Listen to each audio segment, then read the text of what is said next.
Hello everyone, welcome to our first working group online meeting. I hope you're comfortable and that you can hear me well. More people might join us in a moment, but I thought to start this webinar on time. This is a webinar from the Eurocities working group, Cultural Services for Inclusive Cities, and we are together for about 2 hours. We are here to discuss how cities can measure the social impact and value of culture, and today is the first session out of 2. For those who know me, I'm Cécile. I will be your moderator today, and I am joined by colleagues from Belfast, Gothenburg, and Düsseldorf, who are our working group chairs and vice chair. My colleague Julie is also our chat moderator today, so do not hesitate to write in the chat if you have any issue or question. Before we start, some housekeeping information important. To make the most of the experience, I will ask you to observe a few simple rules. So the chat is for questions, so don't hesitate to share yours, and Julie will take a couple of questions as we go. Use the chat also if you have an issue, technical or other, and we will try to solve it in the best of our capabilities. Please mute yourself if you're not speaking and switch off your video. And yesterday you have received a link to the Eurocities website where you can download today's presentation. So you can follow them from your own computer if you don't see the screen that is shared at the moment. And last but not least, you might have noticed that we are recording the meeting for internal purposes, and I will share the link with you and other Eurocities members later. So now, some contextual information for those who are new to this group. If you are a regular follower of the Eurocities Culture Forum, you may be a bit puzzled by the name of this working group. And you would be right, because it is a new one, a new working group, born from the fusion of Working Group Access to Culture and Entitlement, chaired by the City of Belfast, and Working Group Young People and Culture, chaired by the City of Düsseldorf. The working group is born during our last Culture Forum meeting in Leeds last October, and actually we never had the chance to meet in real life due to the sanitary crisis that we faced this spring. The working group was supposed to meet last March in Gothenburg to discuss the exact same topic as today, but of course we cancelled and we rescheduled for 2 online sessions, trying to make it as interactive and open as possible. The 2 webinars we put together for you will explore the following questions. What difference do arts and culture make to people's lives? And how do we measure this difference? How can cities evidence the impact of arts and culture activities in terms of health, of well-being, and of communities? And how can cultural professionals make sure that the cultural sector will be considered in times of crisis for its impacts on society at large? So today is our first session. As I said, and to kick off, we decided to look at the social impact and value of culture from a research perspective to lay a good foundation to understand in our next session, which is next week, how can cities act and start measuring the social impact and effects of culture. We did not exactly plan how timely this topic would become, and now that the countries hit by the coronavirus enter a recovery phase and government is prioritizing what happens next, nothing is more important than being able to articulate cultural value. And because art and culture have an intrinsic value to society, as research proved already, because you know art and culture participate in people's lives' enrichment, and in that sense have an important social effect. But art and culture also have an instrumental value, as culture makes a contribution to wider policy areas, such as supporting economic growth, health, and education. But in times of crisis, the cultural sector is still too often the first one to suffer, sometimes unnoticed, as we have experienced also these past months. So with the help of our 2 guests today, we will explore 2 questions. How can research help us understand and measure the value and social impact of culture? And what are some of the available tools to give us a wider picture on the social impacts of arts and culture? To kick off this discussion, our first guest is Klaas Grinel from University of Gothenburg, professor, and part-time working in Gothenburg Culture Department. So welcome, Klaas. I hope you can hear me, and you can also say hello to everyone. Klaas, you are the author of a report titled The Value and Social Impact of Culture. and this report is an attempt to describe the complexity of measuring the value of culture in a society. And it's true that it is a complex topic. Many city officers in culture departments have a sort of hunger for training and peer learning in all aspects of evaluation, and also for the findings of existing evaluations to be digested and shared. But the landscape is quite difficult to navigate because culture, as I said, has different types of values. So we thought your report would be a good introduction to our topic because it touches upon this complexity and provides some theoretical grounds to our discussion. It does not really contain specific guidelines for what and how to measure things, but it's more like a wider picture. So class, can you tell us more about this report and how it can be useful for cultural officers in municipalities? I don't know if you would prefer me to share your slides or if you can monitor from your own desktop.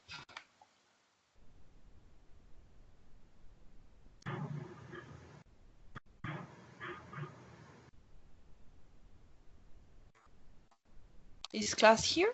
Is there an issue?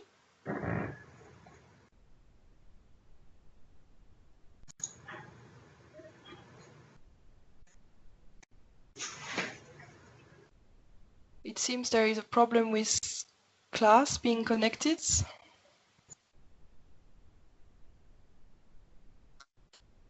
Okay.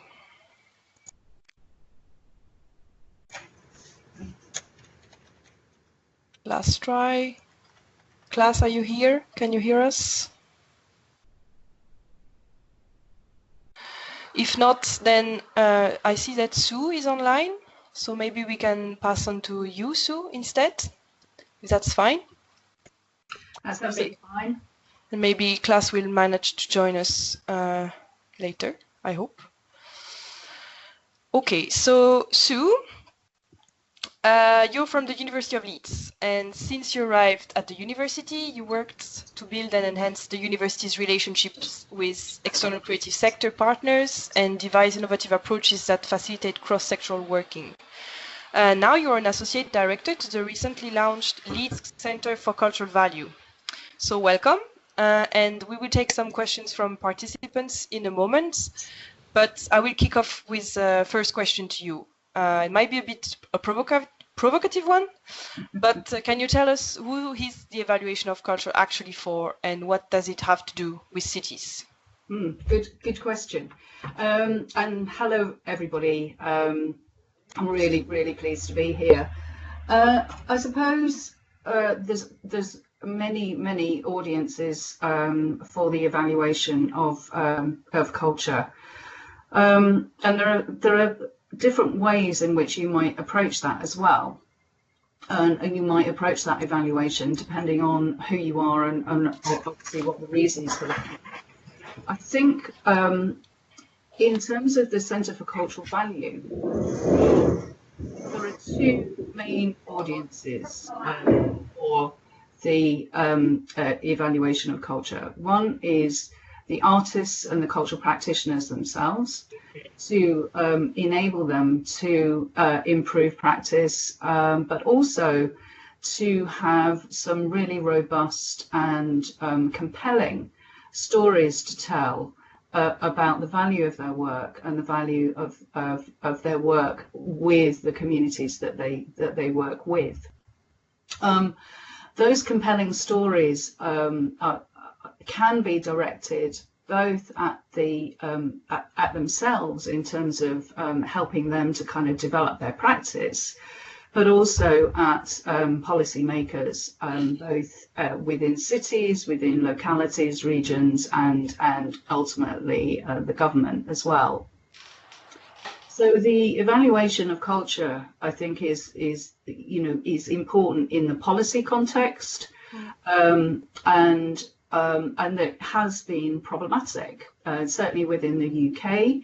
The quality of evaluation and the quality of the research that's been carried out is not robust, and the kind of pushback that we get from policymakers is that that the arguments that are made are not compelling enough, that the information that is coming from disparate sources, and that there's a whole range of methods that are undertaken without perhaps a proper understanding of the methodologies behind those. As well.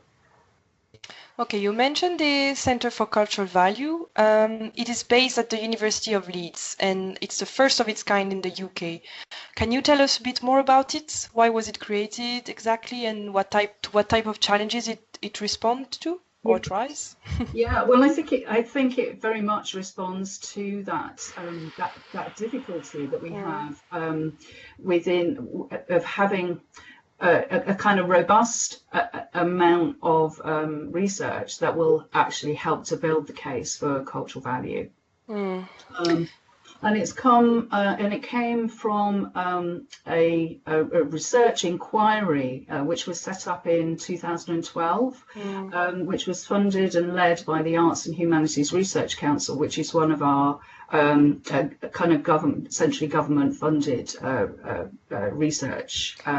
It's the cultural value project, right? That's correct. Yeah. Can you tell us more about it? What was the main result of the project? So the Cultural Value Project actually seeded lots and lots of different types of research. And I think the conclusion from that was very much that that what was happening is that there was a lot of concentration on the kind of instrumental impact and the way that people were kind of talking about that instrumentalization of culture and cultural value, but very little concentration on the individual and the individual experience of people who are participating or people who are making the work. And actually, what I'd like to do is just read you the summary that Geoffrey Crossick came up with as a result of the first Cultural Value Project. It's brief, but he expresses really eloquently this kind of a dichotomy between intrinsic, extrinsic, instrumental, and the way that we kind of might value and talk about culture. So he says that that actually what emerged from this research was the imperative to reposition first-hand individual experience of arts and culture at the heart of inquiry into cultural value. Far too often, the way people experience culture takes second place to its impact on phenomena such as the economy, cities, or health. But there are two problems about displacing attention in this way. In the first place, it leads to a neglect of such issues as reflectiveness, empathy, and imagination that have as their starting point individual experience. And secondly, it ignores the fact that some of the most important contributions of arts and culture to other areas are actually embedded in that individual experience. So when we're evaluating our work, perhaps we should not be concentrating on economic impact, but rather the capacity of the individual to be economically innovative and creative. And I think that this is actually quite a shift in our thinking from, kind of looking at the, as it were, the endpoint of the impact to actually exploring what is it specifically about engagement in the arts that that has an impact and an effect on people. So when we're talking about health and well-being, we're kind of starting to understand that actually the absolute value of participating in a cultural activity rather than some other activities. What's the essence of the cultural engagement that and what is the essence that culture kind of brings to that individual and to communities, and then what do we learn when we build out from that? Actually, the report from this project is also available on the event page on the Eurocities website, together with a presentation of the Leeds Center for Cultural Value that Lou forwarded me, and I uploaded it. So you can have it and read it because it's quite interesting.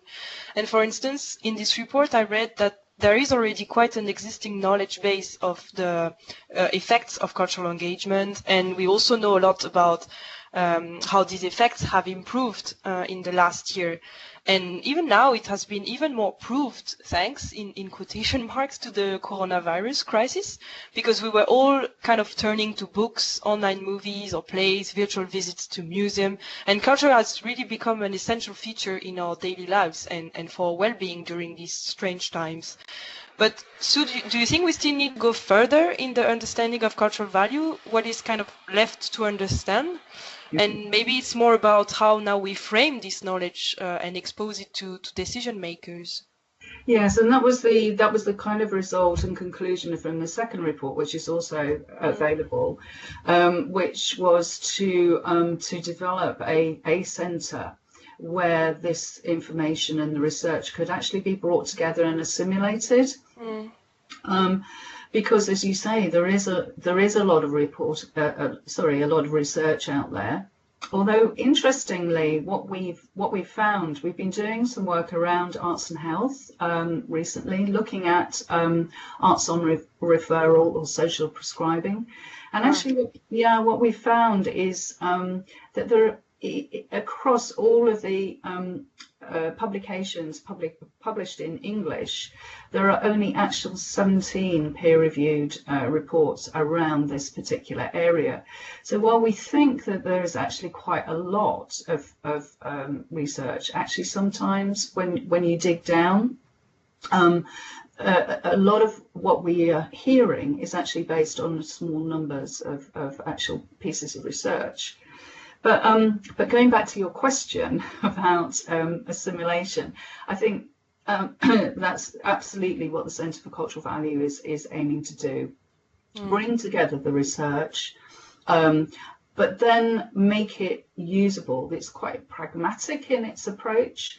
So what we want to do is we want to, as I say, bring that research together, but then make it available in a way that is usable, both for practitioners, but also for policymakers as well. Yes, and actually culture, health and well-being is quite a hot topic at the moment, and it will also be the focus of our next culture forum in October, this autumn.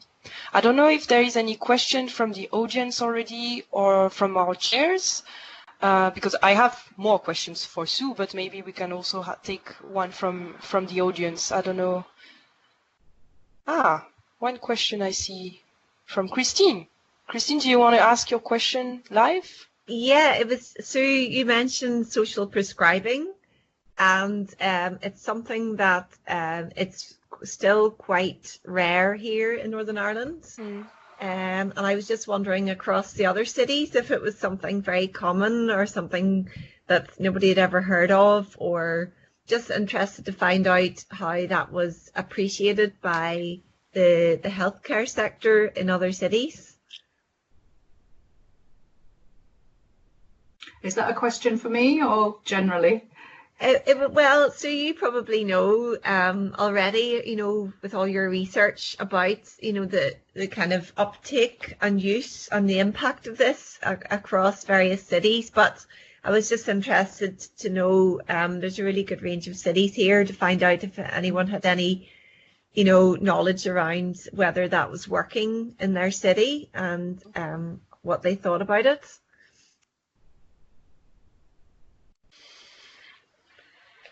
Did you come across other social prescribing, Sue, in the research from other cities? UK certainly, and there's certainly investments in England on link workers across the whole of the country. So, but no, internationally we haven't identified whether that is the case or not. But it would be really, as Christine says, it'd be really interesting to find out how common it is and how other cities and countries might be approaching this, if at all. Yeah, I think in Tampere, because I know when we prepared the culture forum with Jaco, that he mentioned something a bit similar. I don't know if Jaco, you're here, and you can also tell us a bit more about. I remember vaguely from this example, but it was a bit similar. And Michael says that there is some work in Bristol on social prescribing, but mostly focusing on physical activity. Yeah. So also, yeah, sports. And Val? Jaco says prescription from maternity clinics.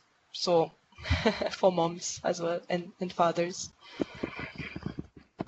Okay. Can I go on with another question for Sue? I wanted to know what is the most challenging when we talk about evaluation of culture and cultural value. It's quite a vast sector and very diverse as well, very connected. So. Yeah, and I think one of the things that it's important for me to say is that for the Centre for Cultural Value in the UK, we are actually looking very much at culture, so arts, culture and heritage. So that means arts practice, the cultural sector around museums and galleries, and then heritage, so our kind of heritage resources and treasures. What we're not looking at is the, as it were, the more commercially focused creative industries.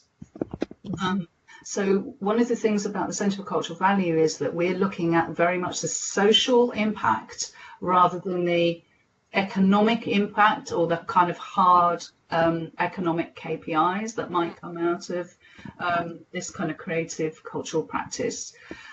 So that means that we've managed down the organisations and the kind of area in which we're working, but there is also another organisation within the UK called the Policy and Evidence Centre, which is, again, that's AHRC funded and Arts, Humanities and Research Council funded, and that looks specifically at the kind of economic aspects of it. But going back to your question, I mean, it's something that we're really tackling, or we're sort of wrestling with at the moment, which is this this kind of a dichotomy between certainly when we're looking at policy, government policy, a kind of valorization of big data and quantitative methods, and where we feel and we know we actually gain an understanding of the value on the individual and on communities is through a much more qualitative approach. Yeah. So so what we're doing at the moment is we're putting together a research project specifically around that to see how we can build interdisciplinary relationships between qualitative researchers and quantitative researchers and qualitative researchers to kind of start to build a dialogue, so that the qualitative work, the stories and the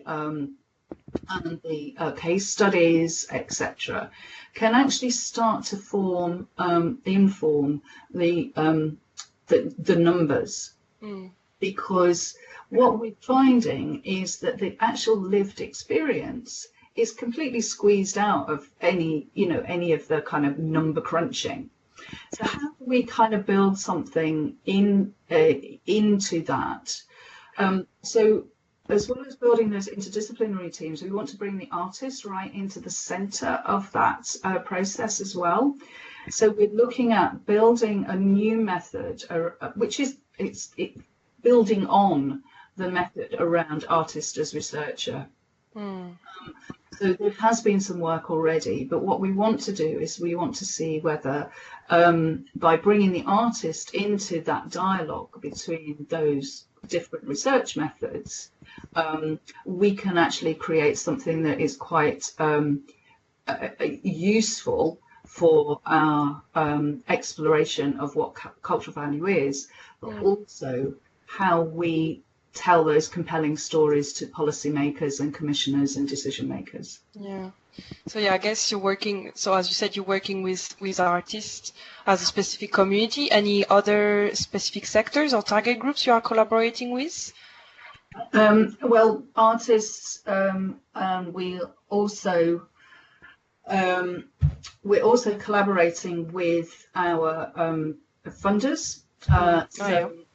So we have 3 funders for the Cultural Value Centre: the AHRC, the Paul Hamlyn Foundation, and the Arts Council of England. So we're collaborating really closely with them, but with other funders as well. In terms of policy, we're looking at a really close relationship with the Department for with the Digital Culture and Sport department within the UK government. So what we'll be doing is we'll be embedding researchers and myself in that department, so that we build a really good, strong relationship with those. We also have a really broad range of affiliate partners. Val actually represents one of our affiliate partners as well, so we're working closely with them. They tend to be the membership organisations, so sector support organisations that have a number of members. So by working with those affiliate organisations, we feel that we can communicate what we've learnt via them, but also we can learn what's happening within the sector, and they can bring that intelligence to us as well. Okay. The center is quite new, right? And I guess so the impact on cities is maybe a bit early to say with any confidence, but can you still talk about how you intend to make an impact and support policymakers and the cultural sector as well to make more effective use of research and evaluation in their daily job? Is there any, I know you're quite connected also with the municipality of Leeds, so is there any already some kind of impacts we can grasp? Well, interesting. I did have a chat, a sort of email exchange with Clooney to find out what he felt was the impact within the city, and I think we've got a really strong relationship between the university and the city, and I think that from Clooney's point of view, he was saying that that having the centre in itself located within Leeds has been a benefit in terms of the value that is kind of places on the city. But of course, that's mutually beneficial, because obviously Leeds continues to invest in culture and has a very strong support for it. In terms of the support, one of our main partners is the Audience Agency, and the Audience Agency has the biggest data set on audience intelligence, and we'll be making that available, that information, as we're sort of starting to learn more and develop that activity more. The other thing that we will do is we intend to have roundtable briefings for policymakers, so and also research digests, so using those research digests as a kind of basis for those roundtable discussions. So we'll be bringing people together in dialogue, because we don't think that policy making is a one-way street. It's about kind of building that relationship with policymakers, so they can inform us of the kinds of information that's needed and the way in which we need to communicate it to them. So we're starting to one of the things that we've developed is a research protocol in draft, and that will inform everyone our method of approach. So what kinds of research is in scope, what's out of scope, how we're approaching that. And that means that by standardizing that, people will and policymakers will the aim is be able to build trust in the information that is coming from the Centre for Cultural Value, because they'll understand how that's been structured, how we're approaching the research as well. Well, I guess all the cities will certainly be interested to follow the progress of the center and the results coming out of the research. Mm-hmm. I'm turning now to Julie. Is there any reactions from the audience or questions that we could take now to Sue or to other participants? Hello, good morning from the Eurocities office. We have a couple of input from colleagues from Belfast and from Tilburg. Can you hear me well? Because yes. Yeah? Okay. From Belfast and from Tilburg about social prescription with dance, and also how the positive impact that those dance classes had on, especially on young people. I really think that all this input we're seeing in the chat would be really good to share with a wider audience during the Tampere Forum that will take place early October. More info will follow soon in your inbox. Yeah. Thank you. Okay, if there's no specific questions, I can also ask something else to Sue. I still have a lot of questions. Maybe about the resources. What kind of resources are available at the moment for policymakers and city practitioners who care about the evaluation of cultural programs and want to do more? Yeah, I mean, interestingly, through the Centre for Cultural Value, as you say, we're really new. We haven't actually yet launched publicly.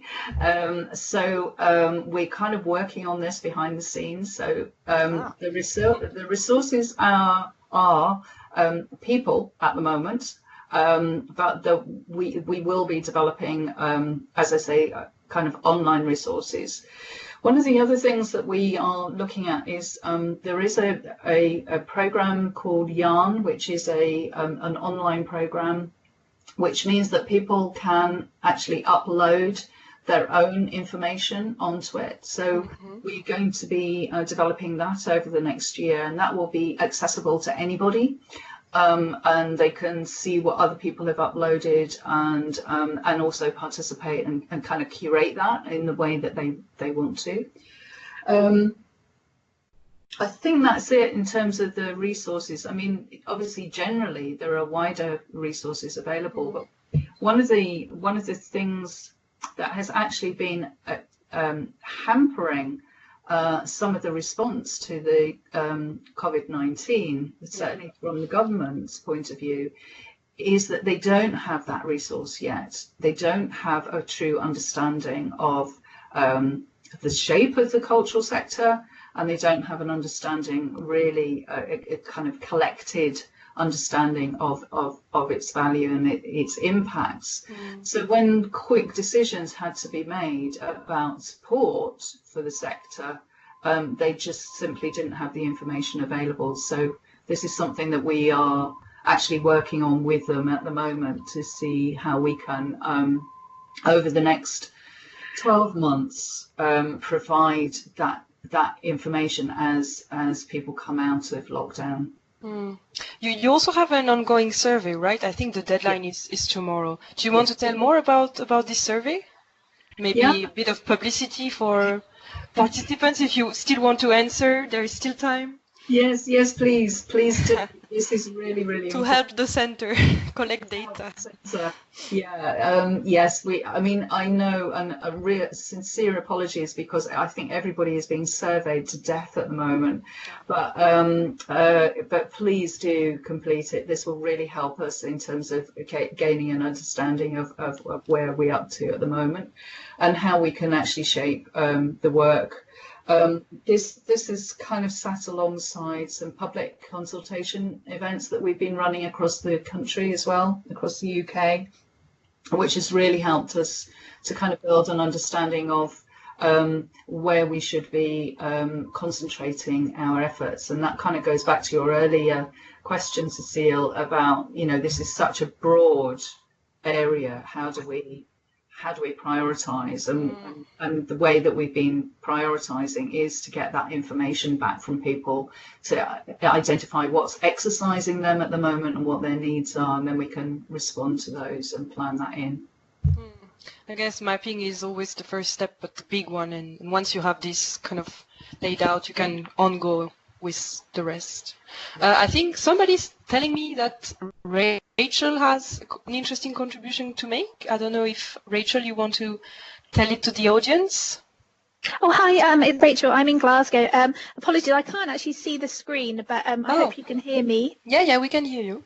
Perfect. My question was around often evaluation and research colleagues are working on their own within local authorities because of resource. And is there a role for a network or supporting colleagues so that we can generate evidence within our organisations that's of good enough quality that it can contribute to the to your work as well? That's a great question, actually, and brings me to the other thing that we are developing over the next 12 months, which is an evaluation framework. So what we want to do is to kind of build a kind of guidelines for, an approach to evaluation. The other thing that I'm really interested in as well is because I lead on the policy engagement aspect of the Centre for Cultural Value, is actually to set up a policy network, a cultural policy network. So if anybody is interested in that, I'd be really interested, to kind of convene that, because I think it will be great for us to be able to kind of share the issues and the problems that are being faced, and for the centre to be able to then push out the kind of resources that we have in that way. Is there any other question? Maybe Ulko, you said something in the chat from Tilburg, Netherlands. No, yes, can you hear me? Yes. Yes. No, there was no question. I was still reacting on some remarks about dance and well-being, and but I'm a great supporter of sharing ideas and researches. Problem will be that most of the research I have access to is in Dutch, so I'm thinking about how we can share it with you. Translation budget. Yeah, of course. So but that takes some time. Or Dutch classes for everyone. No, I won't support that idea. That's very difficult. Thank you. Okay. Is there any other question? Otherwise, I'll ask one last from for Sue, and then maybe take some reactions from our chairs. Okay, so Sue, one last question. What would be your #1 tip to a policymaker who has to articulate the value of culture now that the coronavirus crisis enters a sort of recovery phase, and that we have to kind of influence the government in prioritizing also culture and not forget about it? It's a tough one, isn't it? But I think #1 tip, it seems a little presumptuous of me from the UK to give any tips, to be honest. But I suppose one of the things that we have learned, which is what you were saying earlier, Cecile, is how much people have moved to culture and been, the culture has been a solace. It's been a way of connecting people, and it's been a way of filling time and being creative, within this really difficult time. So I suppose to remember, and I think this is, I'm going to say two things, to remember that other people are in the same situation, so we might actually learn a lot from the other cities and the other countries, as we certainly those cities and countries that are ahead of us in the UK, about how they're approaching that. And then I think the other thing is that the artists are part of the solution. So don't forget to talk to them and find out what it is that they need, because I think that they will be very, very articulate about that, and have been hugely innovative in the way that they've actually responded. And we could talk a lot at large about, or at length rather, about, that kind of digital acceleration and the kind of new normal that we're now looking at. Any reactions from Christine or Petra about this discussion with Sue? Petra, do you want to say anything? Yes, I would just first I want to thank Sue for her impact she just gave us, and I have to admit I quite envy you for having all the chances to discover what you want to discover, and the results of what you do are so important to all of us because we all lack it. We just mentioned that we don't have anything like this comparable to what you achieve. So. And I'm always very much thinking about how can we proceed with those results you have, and what can be changed in terms of fostering the understanding of the importance, the value of culture. I really like very much the name of your center about value of culture. That is something really, that is really a shift from my point of view. It's not about economic impact or thing like that. It's a value, and it means it's a value in itself. So that's what we all say, all cultural people say always this thing, and we all understand that the rest of the society does not quite understand it the way we do. So that's why I think your approach is so important. And I wonder if there are any outcomes of this shift you proceeded in having this name and looking for this issue in terms of discussing with the city, as you mentioned already, that Cluny is your partner within the city, but in a brighter range, does the fact that you are working in your culture center in Leeds on this issue, does this have any impact on other cities, or does it broaden the understanding of the value of culture, or at least did it start a discussion about it? Because I think this shift in regarding culture is so important that it should really become strong in the discussion.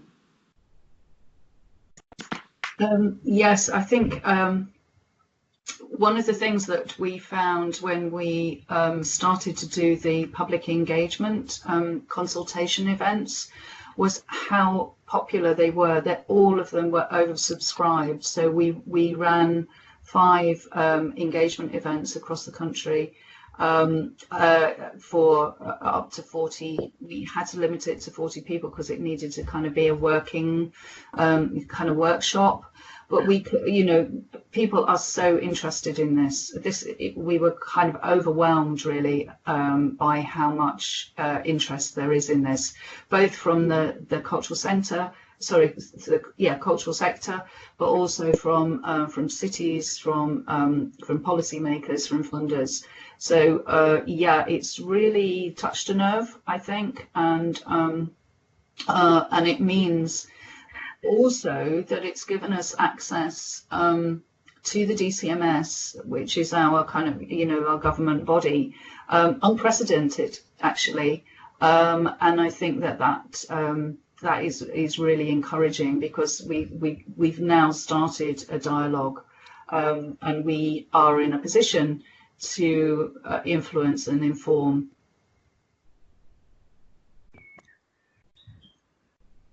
Christine, do you have a reaction?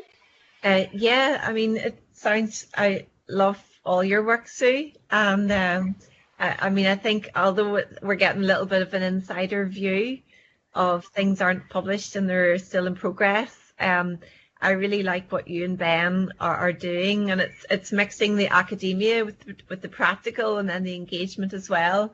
But I think that just in terms of how we should form programs and so on, it has to be artist led, and it's just about empowering those artists to shape the program and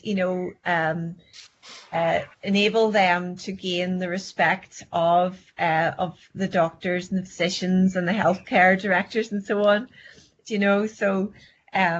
Because I know we did lots of programs in Belfast where we were trying to bring cross-sectoral bodies together, and there's a certain fear and a certain unknown, because it's different worlds. But it's just a way of everyone kind of speaking the same language and understanding that the outcomes, you know, and making sure that the art and the artists are very much respected, you know, in terms of the power of the effects of their activities. You know, and it's not a straightforward science, but it's something that I think all cities are very, very passionate about, particularly, you know, with COVID and so on, the realization of the need for healing and, you know, for mental and physical, that culture has such a potential for cities as part of their recovery plan. So I'm quite sure that you're going to get so much more work in the coming years, and, you know, evaluation and so on it's going to become key to unlocking investments, you know. So yeah, thank you very much. That's really interesting. Yes, it was indeed. So thanks a lot, Sue, and thanks also to the participants for your very insightful questions and also reactions. Now I think I will go back to Klaas, who managed to join us. So Klaas, can you hear us now? Is it all good from your side? I hope so, yes. I hear you well. Yeah, we can hear you well. Great, so I will introduce you again. Klaas is a professor at the University of Gothenburg and also working part-time in the Gothenburg Cultural Department as an insider. So welcome again. You are also the author of a report titled The Value and Social Impact of Culture, and I think you will explain what is in this report now. As I don't know if you prefer me to share the slides or if you can do it from your own desktop. I think I'll try to do it myself. Okay, so, great. So I'll stop sharing my screen then.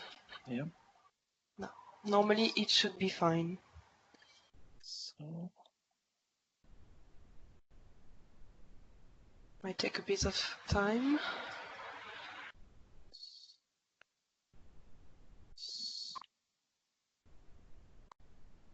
Yes, we see. Perfect. So, and then I will go to full screen. So, this works okay? Yes, perfect. Great. Yes, so nice to meet you all. We were looking very much forward to having you here in Gothenburg, but this will have to do. And as said, we have made this report on the value and social effects of culture. So far, the report is only in Swedish, but I'm slowly trying to rewrite it into English. So there will be an English version, at least in the autumn, for the Tampere meeting, you could say. Yeah, it's a survey of how research and practice talk about what the values and social effects of culture are, and in relation to what Sue was talking about, to have like evaluation frameworks and so on. What can be evaluated? How can things be evaluated? What can we measure? What has other kinds of more opaque values, and how can we talk effectively about that without making culture too much of an instrument? And I thought I will stay in this mode to share the screen, which means I don't see anything of comments and so on for 15 minutes. Don't worry, we'll monitor it. Yeah, so after 15 minutes I will be done with the PowerPoint, and we can have more of a conversation and questions for the remaining time.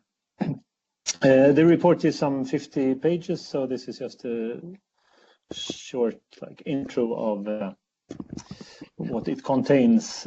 And the starting point, you might say, we take from the Swedish National Financial Management Authority, which is one of the bodies that we in some respect answer to, which has a nice definition of what an effect is. I think that an effect is a change that occurs as a result of an action taken that otherwise would not have occurred. And in that respect, of course, we must be able to talk about the effects of what we do, because what would be the use of giving someone money if nothing changes from what they do? So to like engage with those that are very reluctant to talk about effects of culture and saying that it's always to instrumentalize things, that we must try our best to show that cultural policy actions have positive effects, hopefully. And how can we do that in effective and confident ways, and also clear ways that are understandable for people outside of our own small sector. And I think one of the keys is to also hold on to the complexities and so on of culture, that there are certain things that aren't measurable, and we must defend those. So as a frame for that, we've used the British report by John Holden, The Ecology of Culture, as a sort of frame. He is an economist, and it's still quite a lot about the economical effects of culture, but he also talks about culture as an ecology rather than an economy. And I think that's a very useful metaphor concept that we can develop further. And that also is good because it's quite understandable today, that the ecological perspective and how vulnerable ecologies can be, and that an ecology is a system that balances several contradictory but yet concurrent rationalities. So it's not that easy to sum up. And also, of course, that every part depends on and affects the other parts. So if you make some kind of change in one part of the system, it might affect overall things. You can't just say that this species is the one we want to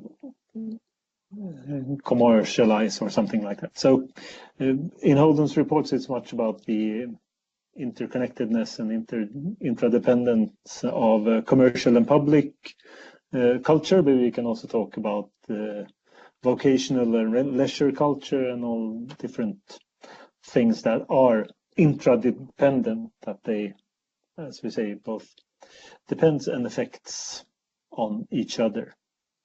So that's like the frame. And taking the ecological metaphor a bit further than Holden does, we can also bring in ecological concepts that might help us talk about culture in a more refined way, you might say. And then rather than sustainability, people are talking more about resilience. So that it's not only sustainable, which might imply constancy, that ecological systems and then of course cultural systems have more than one sustainable form, which is something we are probably witnessing at the moment, and to see how that might change, that we don't have to go back to how it used to be. It's normal that things are constantly changing, and within certain limits the system also have long-term abilities to adapt to new circumstances. But of course it's within certain limits, and one of the keys of course is to understand those limits. Another interesting aspect of ecological thinking, I think, is the concept of emergence, how change occurs and how we can promote creativity or health or whatever. That the concept of emergence is about that things emerge that we couldn't calculate in a way. And it's not only that we cannot know what will happen, because the systems are so complex that also from different developments, new possibilities emerge, which means that we cannot even know what might happen. This can be seen, for example, in the problems of trying to understand how life emerged, that there's different evolutions going on, and then they come to a threshold and something new emerges and new possibilities emerge. And what that might lead to, what new cultural forms or so on that might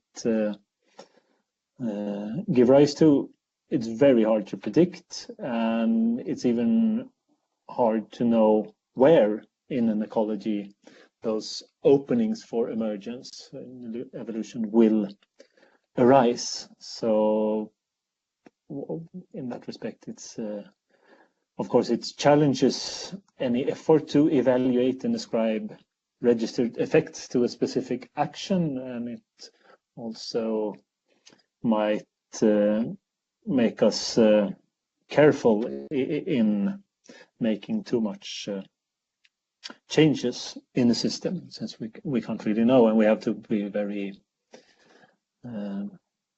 say open and try to see, especially in circumstances like this, when there is a lot of change going on, where is new things happen, and how can we give room to the things that are sprouting in places where we haven't normally looked, maybe. So we talk about the effects of a culture, but there's also a lot of talk about the value of culture, and there is, I think, since at least the last 100 years, sort of clash between those who want to defend the intrinsic values of culture and art, and those who are more in the political side and want to have instrumental values from art.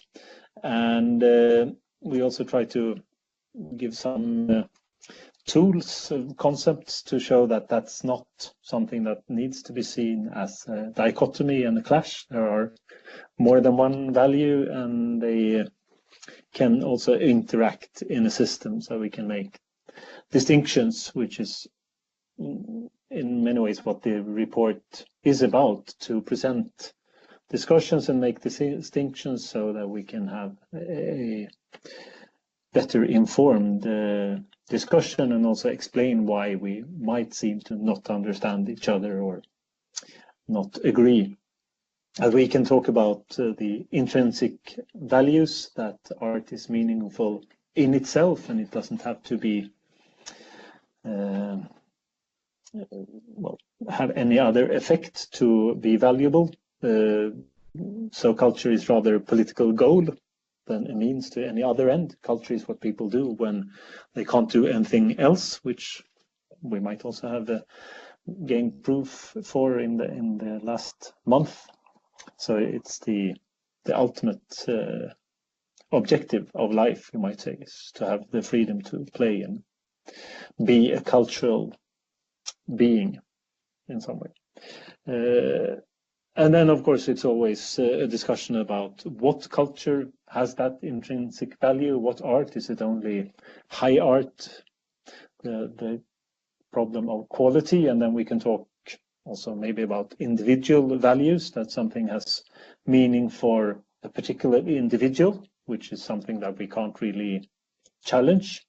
If someone says that an experience has been identity shaping, that's a fact, and for that individual it has immense value.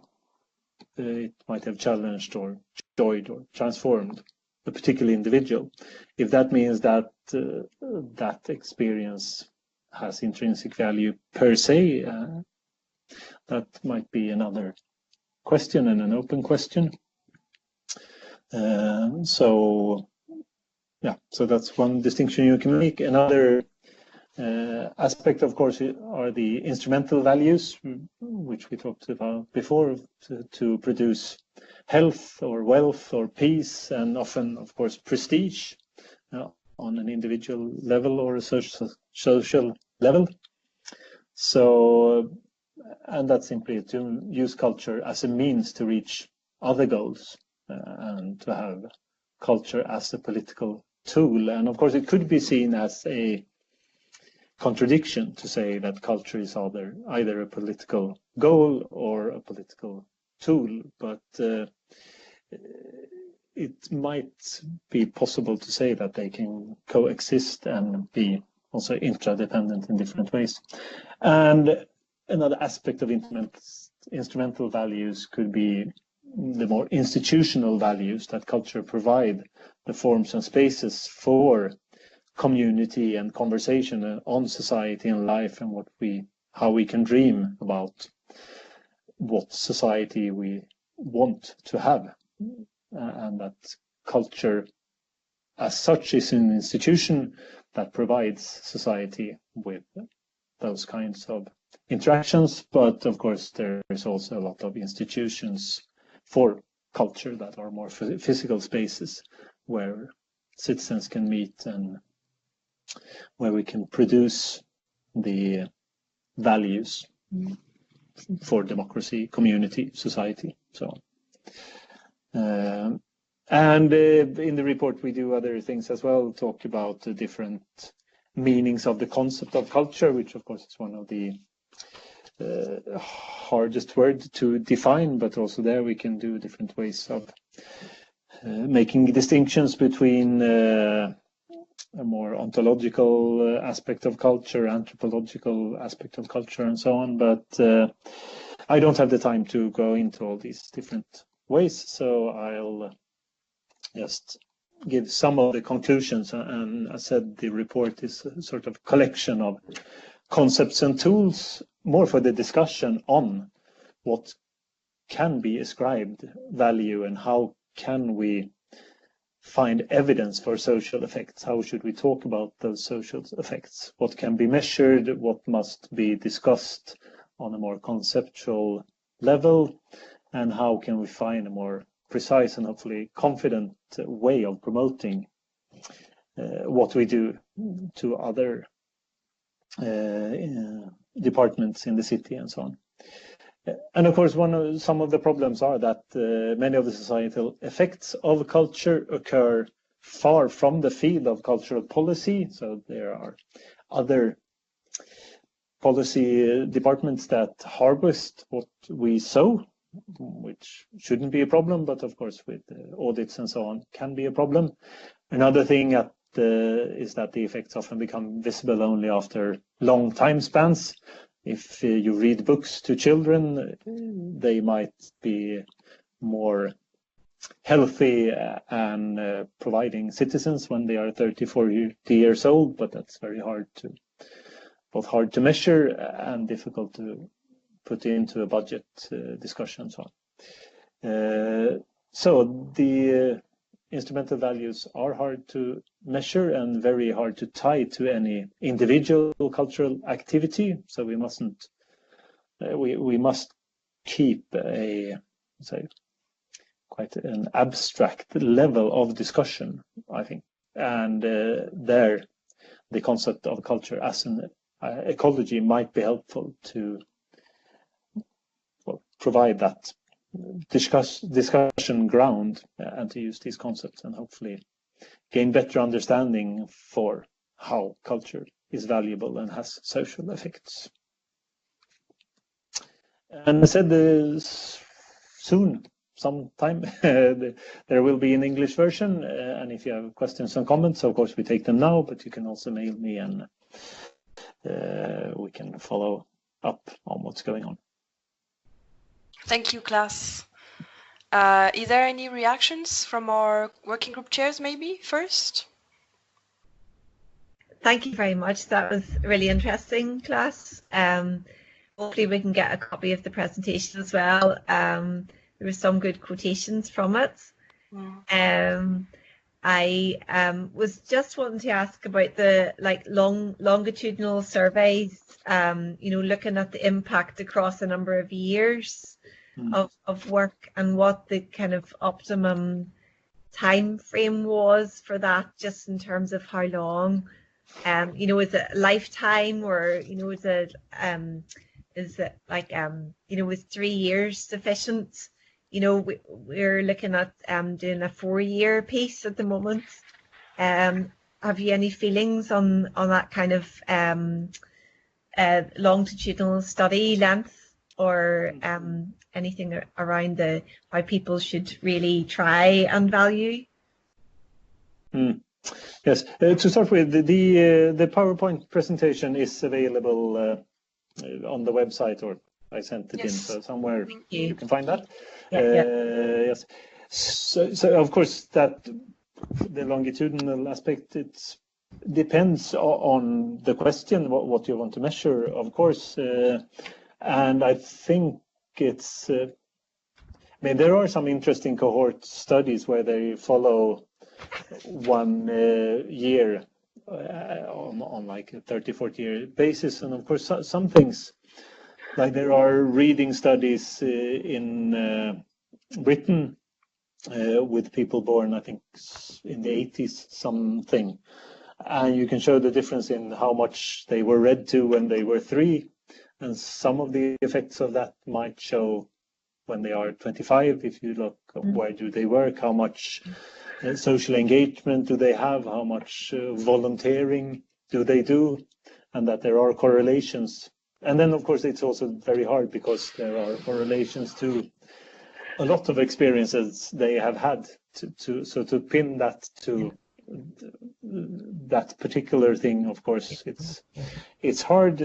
So, and what I try to do is to like shift the burden of proof, if you say that. So there are some of these studies that show those connections, and it's nothing. Well, they don't seem to be very specific or localized. So if someone wants to challenge those results, they should come up with some kind of argument why it wouldn't happen in our city, rather than that we should invest in doing those kind of longitudinal studies, because that's very costly and that won't happen in every city. So we have to like build on each other's, and then I mean having a hub where we can share the different kinds of studies we do. And I think it's for a city doing a 3-4 year study, that's impressive enough, and you will probably see some aggregated data from that.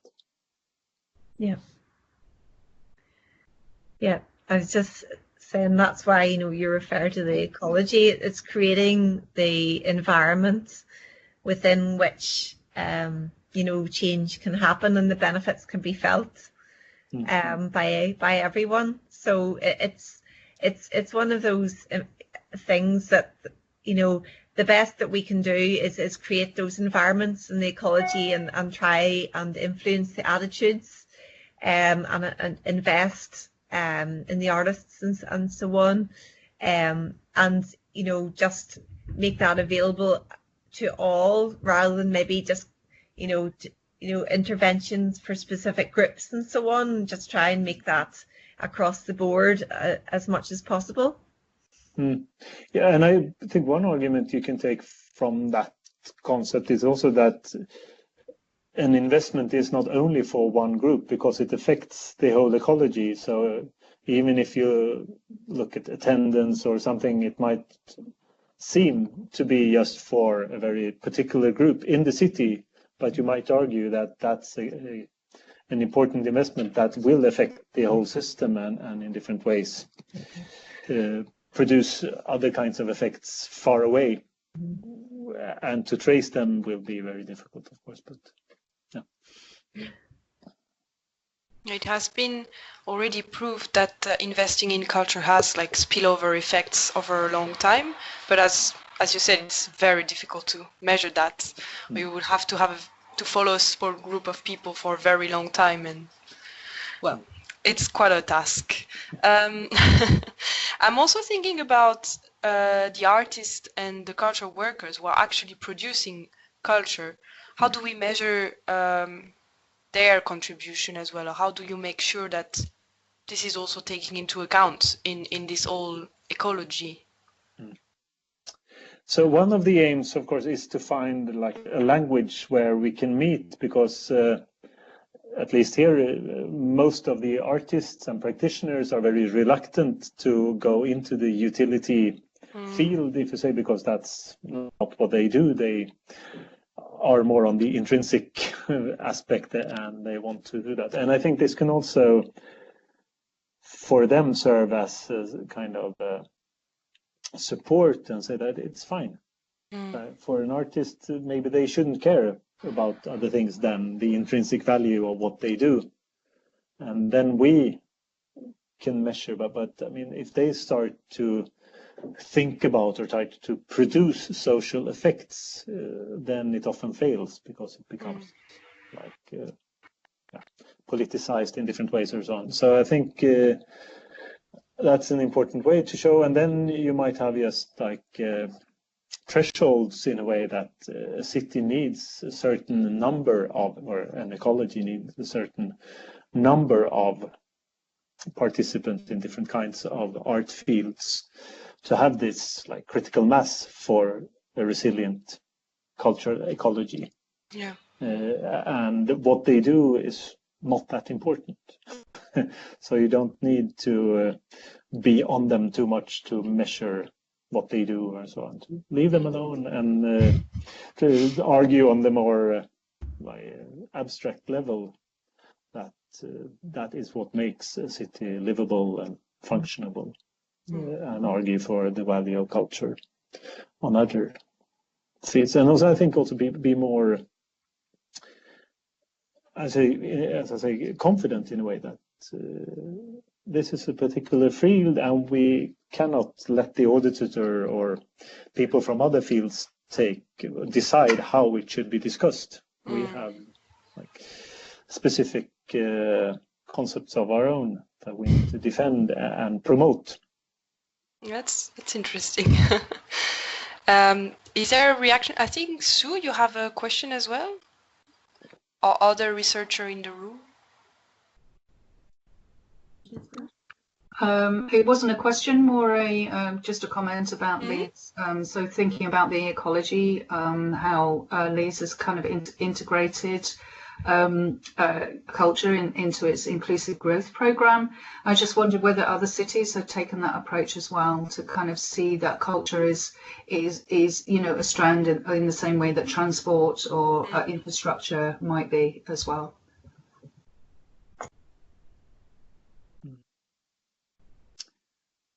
I think there's a lot of different initiatives taken. I mean, OECD has now a new culture office in Venice and made this report on local development and museums that came out last year together with ICOM, building on this what's called SACO, who has quite advanced algorithms to try to show how that kind of growth happens, and that has been quite influential in Sweden, and a few regions have tried to develop local versions of that, and so maybe that's not on the broader spectrum, but I think that the Leeds National Museums in Liverpool has been also an interesting program, and also especially how they have evaluated and talked about their value in those terms. I think that's one of the interesting studies that I've found. Okay. Well, if there's no other reactions, we have 15 minutes left for conclusions. So I wanted first to thank you a lot, our speakers, Klaas and Sue, and thanks also to the participants for your questions and your inputs.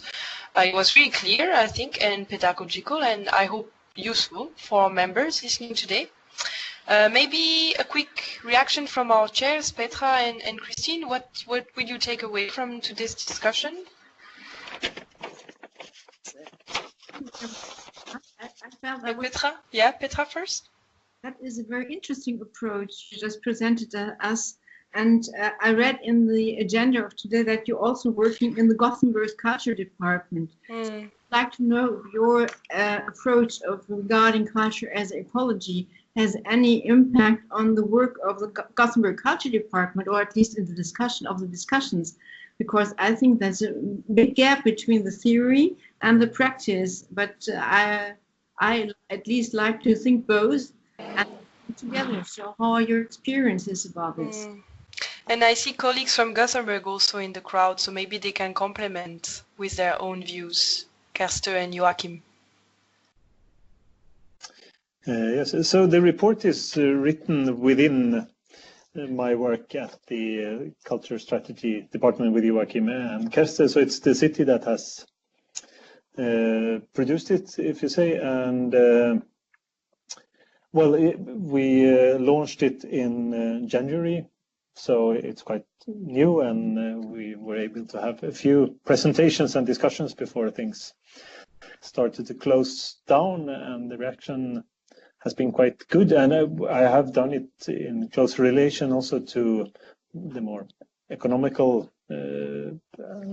parts and the auditors and so on. And now we are stepping into the wheel of planning and budgeting and so on, and discussing how we should implement this. And and I think the main thing where we have a good mutual understanding, I would say, is that there are things that needs to be measured. It's public money, so the audit must be serious to show that we are giving value for money. But we must also have a mutual understanding of that there are some aspects that we must argue aren't, can't be judged by the auditors, that there are other kinds of impact reports we need to do and so on. And also now for the budget presentation, how can we have like a page where we present this frame for discussing why we have a cultural policy budget and so on. Christine, you want to add anything? No, just that it's inspiring, and we're looking forward to the next one on the 4th of June, where we're looking at practical interventions. But thank you so much to Klaas and to Sue. It was a really good insight. Yeah, and Kerster just said in the chat that they will use, Klaas, your report for revising the culture program of Gothenburg. So it will have an impact for sure on the future of culture in Gothenburg. So thank you very much again. And maybe what I will remember from our discussion today is that evaluation is not only a necessary evil for funders, it's also important for cultural practitioners and city officers working in cultural departments to understand the effects of their programs and their activities, and also adapt them to the changing needs of the audience or the population, or even the artists themselves. As we said with Sue, we know a lot about the effects of cultural engagement already, but it's true that the research is a bit scattered around. And so the work of academics like the University of Leeds with the Center for Cultural Value, or the report that Klaas produced for the Municipality of Gothenburg, it's important to gather this different research and also people who can benefit and contribute to this research. So last but not least, I think one of the key words of today is the collaboration within the sector, with the artists, with the audience, and with the funders, as Sue also reminded us. So that's my last takeaway. I wanted to thank you all again for your active participation in today's webinar. Thank you to all our guests and our participants, and thanks to Julie also for moderating the chat. As Christine said, this was the first session of our online meetings of Working Group Cultural Services for Inclusive Cities, and next week we have our second session, where this time we will focus on how cities practically implement today's recommendation and what kind of initiatives they have put in place. We'll have the pleasure to welcome colleagues from Manchester, Leeuwarden and Belfast to guide us through this maze. You will receive the link to join the meeting the day before, as we did for this webinar, so you can stay tuned, and I hope to see you again next Thursday, 4th of June, same time. Have a nice day, everyone, and take care, and see you next week.